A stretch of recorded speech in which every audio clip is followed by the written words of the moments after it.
अस्सलामुअलैकुम दोस्तों, आज हम डिस्कस करेंगे अकाउंटिंग का एक बहुत ही इम्पोर्टेंट टॉपिक और बेसिक चीज़ों में सबसे ज़रूरी चीज़ accounting cycle. So let's begin.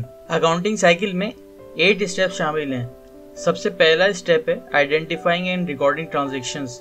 इसका मतलब ये है कि बिजनेस ट्रांजेक्शन्स यानी बिजनेस में जो भी लेन देन हो रहा है, अकाउंटिंग का सबसे पहला काम ये है कि उन ट्रांजेक्शन्स को रिकॉर्ड करना। उसके बाद दूसरा स्टेप आता है प्रिपेयरिंग जर्नल एंट्रीज, यानी कि उस डेटा को गैदर करने के बाद उसे जर्नल में रिकॉर्ड करना।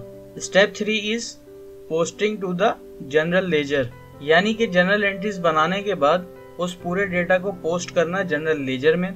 चौथा स्टेप है जनरेटिंग अनएडजस्टेड ट्रायल बैलेंस, या फिर जिसे प्री क्लोजिंग ट्रायल बैलेंस भी कहा जाता है।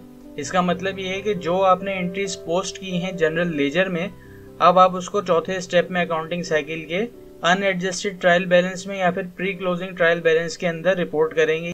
पांचवा स्टेप है प्रिपेयरिंग वर्कशीट। उसके बाद ये डेटा वर्कशीट में जाएगा and then moving to the step 6 is preparing adjusting entries. क्योंकि आपके पास यहाँ पे प्री क्लोजिंग ट्रायल बैलेंस मौजूद होगा तो अब आप उससे एडजस्टिंग एंट्रीज पास करेंगे।